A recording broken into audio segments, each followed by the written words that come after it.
that when you're the one who's experienced it, it can be very difficult to have an objective approach to it. Because as soon as our mind approaches it, it gets intensely emotional and has a hard time being objective.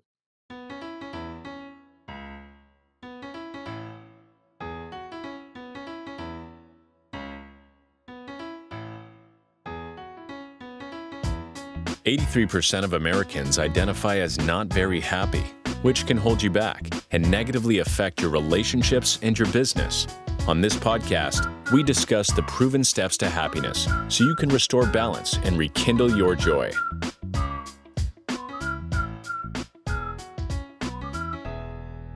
Welcome to another episode of How to Be Happier for Entrepreneurs. I hope you're having an amazing day. We have a cool guest and a cool topic. Ernest, welcome to the show. Thank you for having me. So we're going to jump right in as we always do. When someone has an emotional reaction, they get pissed, they get sad, they yell or scream at a particular situation. Is it always the current situation that causes that? Definitely not. Definitely not. Very frequently, it's stuff from our past that fuels an more intense emotional reaction or has different, maybe subconscious or subliminal thoughts that are coming in that are making the situation worse. Even though we can't kind of put our fingers on that thing from the past that's making this such a charged experience for us in the current. So yeah, How important regularly. is that knowledge and that awareness to someone's happiness and joy in their life? Great question. Because sometimes it's like borderline, like yeah, it's problematic, but we can get by without necessarily knowing. Oftentimes, when it's more ingrained and comes with more intense behavioral like issues, then it's really important. I mean, sometimes it's almost like you end up in, I don't know, in the doghouse in prison if you're not aware of these things that are driving your dysfunctional behaviors. So Yeah. sometimes it's really necessary, and then sometimes maybe we can skate by, but I don't I, know. I I don't know so, if you so want to just skate by. I'm going to tell you my take on it because when you know, and I'm just going to use intimate relationships. I had two marriages that didn't work out. And when they would come to me with a problem, I would immediately make it their problem. That was the fight part. And then I'd the flight part of fight or flight, and I would be cold and distant. And I had no idea why I was doing it. I didn't like it, but I couldn't control it. I didn't know what was going on, right? Now when there's conflict in my relationship with my partner Yvonne, I know that it's never about her or what she's doing. It's always about me and the way I feel, probably from my past. And so in my world, Ernest, it just makes it so much easier when I'm like, what, wait, she's not the problem. Because before it was always she's the problem. Now it's not she's the problem. It's, I don't even want to say I'm the problem. My thinking, my flawed thinking from the past is my problem. Mhm. I really like how you corrected right there before going so far as to say, well, it's all my issue, my fault. It reminds me of, let's take one good example of what's more common. Very often we think, oh, it's either that person or that person's issues or my issues. But so frequently, when one person has come from a rough background, they pair with somebody else who's comes from a rough background because those behaviors or lack of certain things and certain habits feel normal to them. And so they pair together. So both people have stuff going on. Uh, I'll go one further. Give you an example. You said two marriages. I had a client who was on the second marriage, and they were very, very frustrated because he would it was like a workaholic. Like he'd go to work early, work all day, come home, nothing's done. He gets home and helps the kids with their homework while doing the cooking and all that. Meanwhile, his wife is uh, like like really suffering in her own with medication, pills, and whatnot, on the couch all day, sort of thing, in pain, not being able to function. So both of them are coming from rough backgrounds. The male client who was actually my client, who's coming in and just not sure what to do, he just couldn't get past, why can't she just do this or just help the kids with this or just do that? Why can't she? Why can't she? And it took a while for him to see, oh, this was the second marriage in which he was doing all the work. The other person was not doing, not able to, because of her own suffering, contribute to it. And so, as that marriage fell apart, if he did not have that awareness of his own contribution and his own cycles, I probably would have just led to a third marriage of the same kind. It's so fascinating how we pair with the people who oftentimes create the trauma for us, or people just like it. Because I married my dad twice, and if someone would have said to me, "Hey, here's $1 million if you can go marry your dad," I'd be like, "I have no idea what you're talking about. Don't want to marry my dad."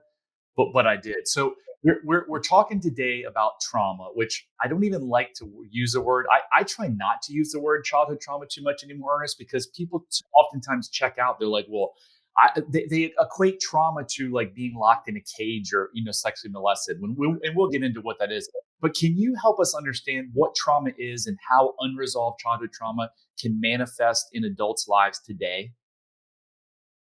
Yes, I definitely identify with what you're saying as far as the hesitancy to call it trauma specifically.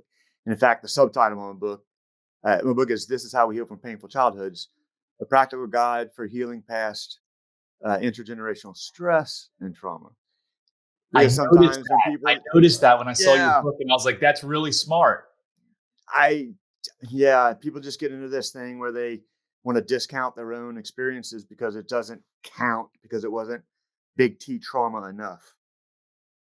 When in reality, we all struggle with just human difficulties with connectivity and really feeling secure in our relationships with caregivers, parents, and significant others.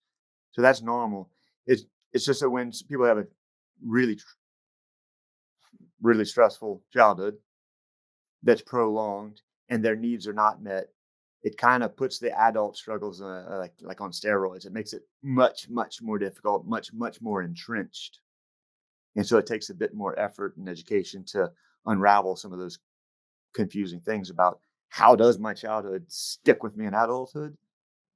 And that was, if I'm correct, is that a good summary of your question Yes. there? So How does it? how does it? Like, how does being, yeah, give us an example of something in childhood that may manifest as an adult. So I like to use the cognitive behavioral approach to things. We have a cognitive, by thinking based stuff, then our emotional stuff, and our behavioral stuff. So as adults, we behaviorally we have these cycles that we keep doing. I keep it so that client engaged in another relationship in which somebody was not giving back. And why did he do that behavior over and over? So when somebody experiences a lot of trauma in the past, a lot of stresses, sometimes we accidentally repeat those things. And why? Well, he had these possibly. I mean, what we looked at with him was what were the messages from childhood that he received. For him to get any attention from his parents, he had to do something. So he had to provide. So that the subliminal message there that I would call trauma lies, his trauma lie was that in order for me to be of value, I need to provide a service. I need to do something. In other words, I don't need this person. I need this person to need me. I can't trust them to just want me and love me. That's not an option. And so he needed to find somebody who needed to have where he could provide a service and do things for her. So, without recognizing it, because that's not what he's consciously looking for. She seemed like a good woman from a nice family and just didn't know what to look for, didn't see these patterns. And of course they don't present that on the first date or on the third date or on the 10th date. It just settles into it over a couple of years. Like, oh, okay, this is now I see. So his that thinking of this, I need to provide the service, went with his behaviors of finding somebody who's in that situation. And it goes with the consistent emotions, with it just repeats the emotions of childhood, which was intense desire for connectivity within a constant kind of like a failure to get that. So that feeling of rejection, that feeling of isolation, that feeling of being alone or not effectively loved or supported. So it just repeats the same in all three areas, the same behaviors, same thinking, same emotional outcome. This stuff fascinates me to no end. I mean, this is now my life's work. I've went through my transformation 3 years ago, and I've just as you're speaking, I'm thinking to myself, why is this so fascinating to me? And I think it's so fascinating, Ernest, because I see the amount of suffering that I had in my lives and others have in their lives, and it's so clear and it's so kind of maybe simple or easy, not the right word, but it's fixable. It's like so fixable without years and years of therapy and drugs and all of this stuff. And so what's fascinating to me is like these things from childhood affect us so much. And so many people are suffering, and our hospitals are full, and our prisons are full, and we have this obesity rate. We have 100 million Americans on anti anxiety and antidepressant drugs, and they can all be helped, and everything can change. So, in this particular guy's situation, how do you go from this learning of I need to do to be loved. How did you help him? Okay. First of all, I very much identify with your statement there. I mean, number one, all these things can be helped. They can be. And it's oftentimes I think of it like in the movie The Matrix, where all of a sudden you could see the Matrix and understand it. And when you know what you're looking for, it's so obvious. When you know that's what I was doing We was talk just about the finding. Matrix. Yvonne and I talk about the Matrix all the time. This sounds conceited, and it's not in any way. I'm not saying I'm better than other people, but now that I have this awareness, I can look around at people, and when they're fighting or they're pissed, I'm like, oh my gosh, I know why. Exactly. And to follow up on that and go work with that same example you asked about with that client right away. We do two things.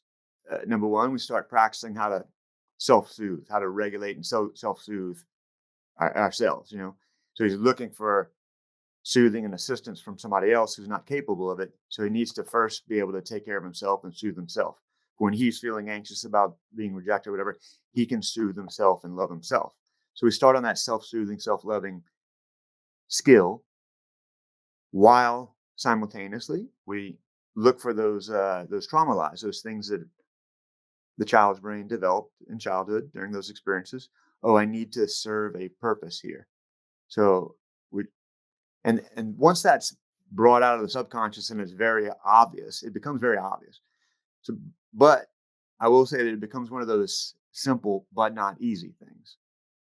Like it's to become a black belt. It's simple. You just go to class 3 times a week for 10 years. That's simple, but that's not easy, right? And in this case, that initial realization of, okay, now I see what I've been thinking and how that's been impacting my life. It is challenging to replace that on a regular basis. It is challenging to catch it daily when it's happening.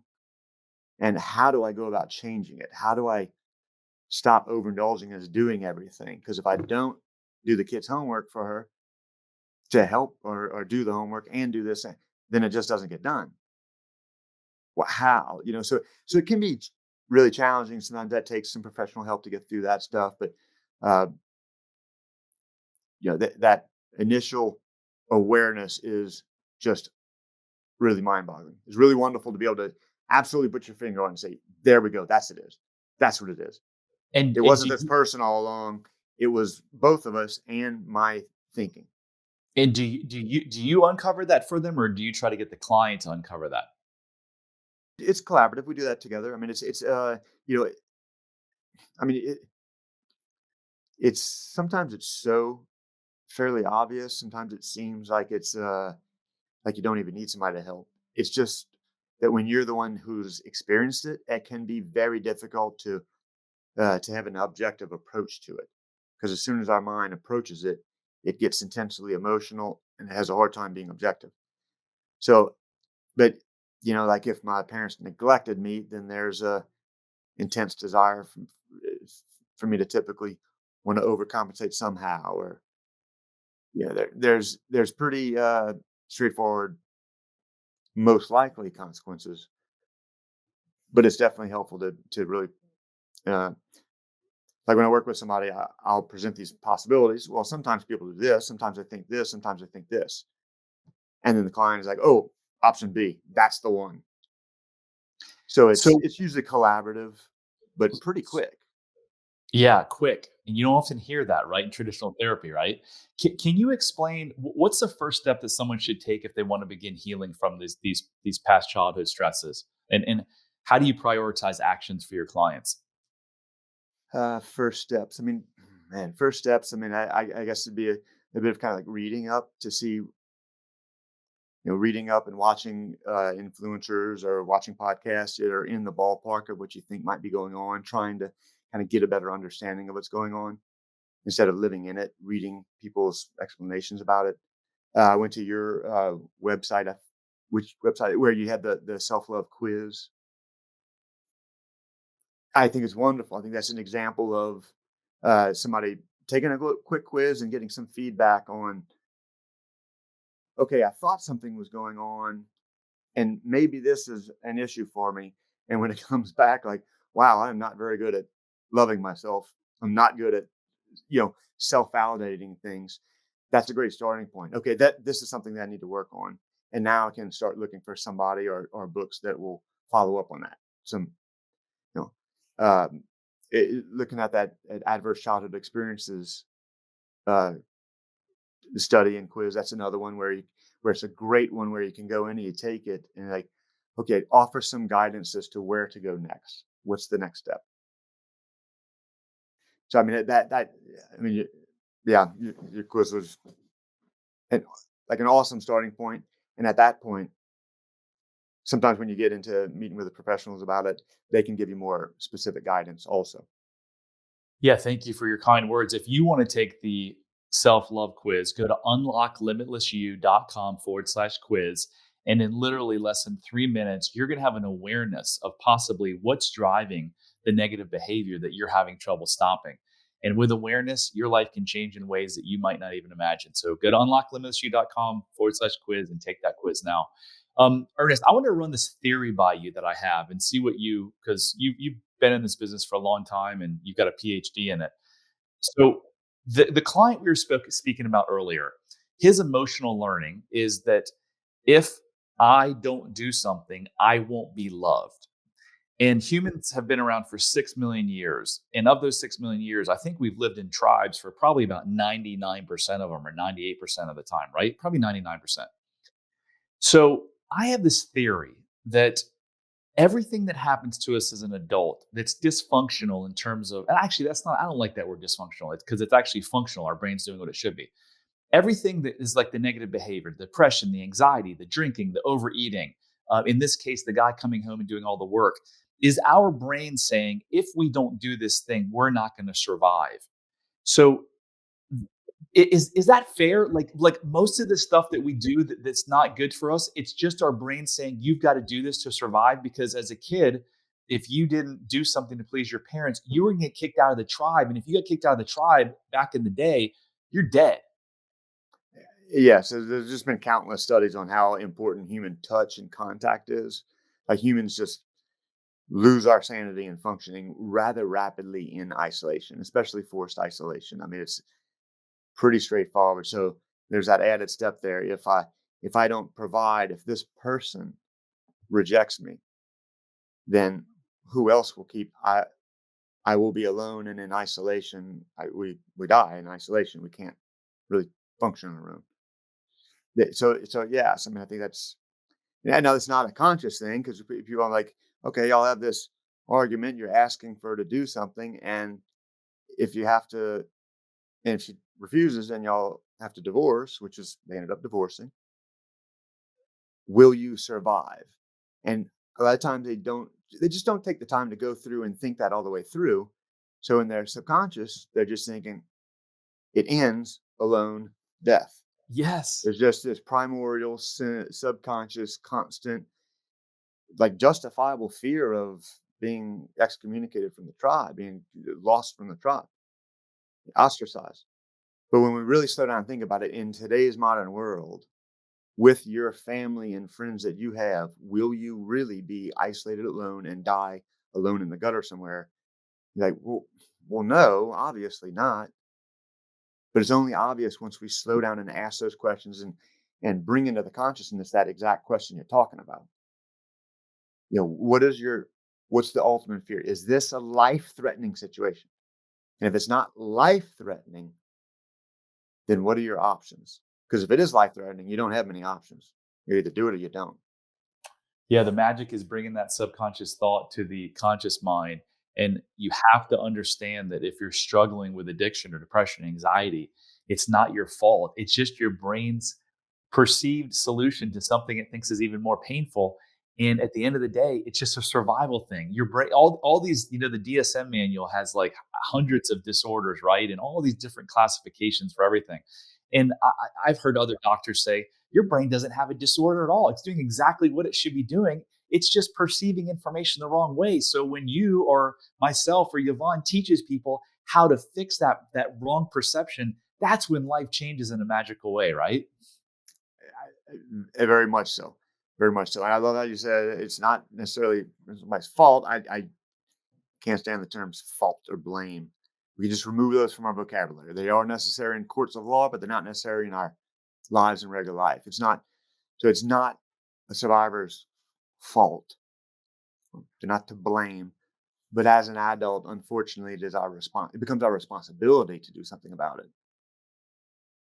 Because without that self-driven desire to seek out assistance or what have you, or to seek out education, somebody sitting there trying to tell you that you need something, it just doesn't work well.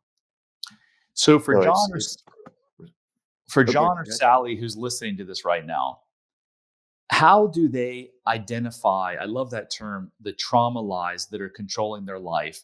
And then how do they replace that with the truth? So, first of all, they should go take the quiz and see if they have these. But once they do, and they're like, okay, I lack self love, so I must have these. Ernest, how could they on their own identify them? And then how do they replace those lies with the truth? Okay. I believe it's possible. It's definitely possible. So, especially if somebody already has a decent emotional IQ, kind of, they're very academic, they're good at studying in self insight and research, they can. I advocate in my book oftentimes when we're getting started. Sometimes I can take 2 years trying to search and find that ideal book or that ideal thing that really hits the nail on the head. Might pick it up from all these things. And oftentimes in the beginning, it's really helpful to go to a professional for an assessment and some referrals to get the ball rolling, to get in the right ballpark. So yes, it's possible. Yes, it is. If you keep on it and you're driven, they have so many fantastic online things like your quiz, YouTube channels, podcasts like yours that offer a consistent stream of hundreds of hours of corrective feedback and things that get them closer to it. So And how about yes, it's possible. your book? Is that a And is my that a absolutely, I mean, my book is really intended to be a very holistic, like a comprehensive look at 20 different variables that are involved in the big picture. wow. So you can go through and look at these 20 different variables, read the 20 rules and try to practice the 20 rules. But for each rule, like if for who I am in sympathetic is not who I am in parasympathetic. So when I'm in survival mode, I'm not the same person as when I'm in calm, relaxed mode. I become a monster sometimes when I'm in survival mode. Push me against the wall, get me wild up. I might react very, offensively. Right. So if we know that, we know that's a real issue for you, Dr. Jekyll and Mr. Hyde sort of thing. My book can help you isolate. Oh, this is the one I really do need to a lot of work on. And then there's 100 books and thousands of hours of videos and different programs that can help you follow up and continue on that topic. So mine, kind of like your quiz, my book is meant to say of these 20 variables, let's rank which are the top three that you need to really work on right away, and then kind of rank them in order of what we need to follow up on. Yeah, I love it. What's the name of your book and how can people find it? Yeah, Where? it's called "This Is How We Heal from Painful Childhoods: A Practical Guide for Healing Past Intergenerational Stress and Trauma." It's on the Amazon bookstore. Uh, yeah, you can also go to my the website I have just for the book called healfromchildhood.com. Or in my name, Ernest Ellender, PhD.com. That's like my life coaching services, trauma coaching services, and It's also linked to the book. So, but if someone's sitting here right now listening to this and they want to get started right away, it, outside of books or tapes or all these programs, what advice would you give them to uncover these trauma lies, identify them? Oh man, again, I'd say my book. Go to the book. Okay. Yeah, pretty much. I mean, or seek a professional who is like kind of trauma informed. If you know that you had a rough childhood, you've got some unhealthy family members, toxic family members, and unhealthy dynamics that you just know where you're coming from. It can help to go to a professional who's just practiced at that already, and they can help you get that ballpark figure real soon. Like quite a number of clients have come to me with their bipolar diagnosis, and I explain this in the very intro of the book. And it's they come in and like, yeah, I was diagnosed with bipolar, and they've been reading about bipolar for years, and like it just doesn't. And as soon as I say, well, from what you're telling me, after just a couple of minutes, from what you've experienced in childhood, it's more likely that you have complex PTSD, or at least struggling with those kind of symptoms. That's the ballpark that you're in. You're in the wrong ballpark. And when they start looking up complex PTSD, they're like, yes, okay, let me get rid of all this bipolar stuff I've been reading about for 2 years and start focusing on this issue. There's a lady that was she was a Harvard psychologist, Judith Herman or Judith Miller. I always forget her name. I think she wrote a book in like 1991 called Trauma and Recovery.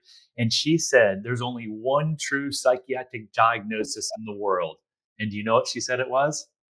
What? Exactly what you just said. Complex PTSD. She goes, all the other stuff is just like fluff. She didn't say this, but probably so that drug companies can sell you another drug. But it all comes down to childhood stress that you're living with. It is remarkable how much I mean, it naturally leads to depression as the body just kind of collapses under the exhaustion of that chronic stress. It naturally leads to peaks of anxiety and panic. It naturally leads to medical breakdowns. It causes, immune deficiencies and body issues. I mean, it links to all these. Yeah, I would agree. I mean, I think it probably links to 90 something percent of Yeah. disorders out there. Have you ever heard Yeah. of memory reconsolidation? Memory reconsolidation, not Uh, that specific term. so you should check it out. It's amazing. It's basically your mind's ability to rewrite the trauma lie. It was inherent in us millions of years ago. And I want to tell a quick story. I was flying, I don't know, a year ago to speak somewhere, and I was a little bit nervous about getting on stage.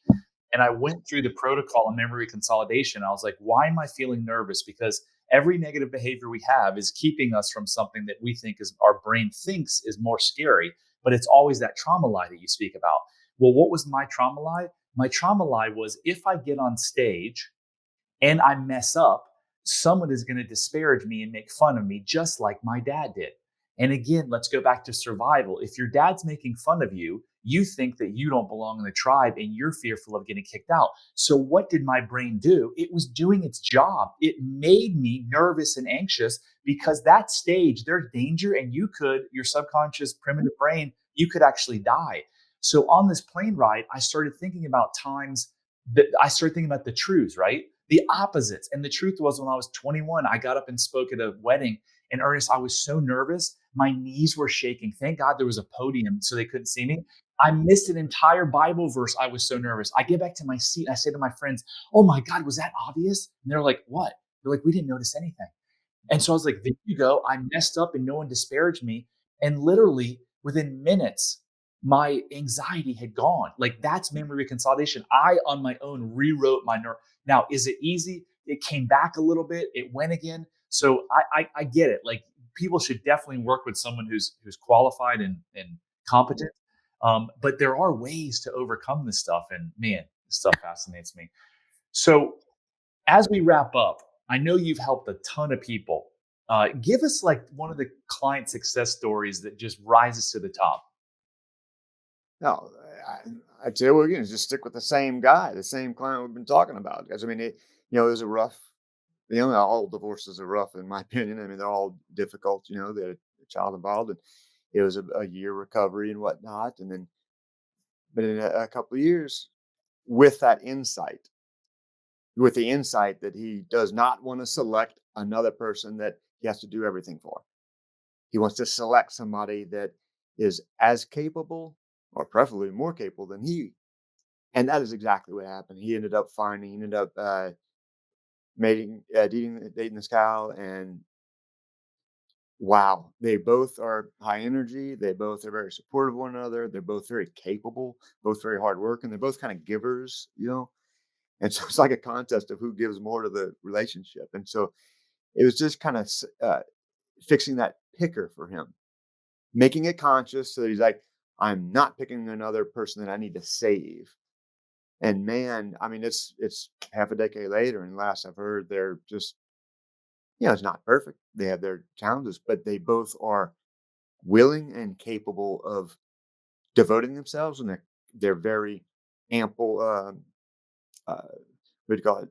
Competency, and they just seem so happy when their kids are stabilized and everything. His and hers kids are stabilized and get along. It's a beautiful thing now. Amazing. Ernest, that was amazing. Great content. Ernest Ellender, PhD.com. We'll put it in the show notes. Thank you so much, my friend.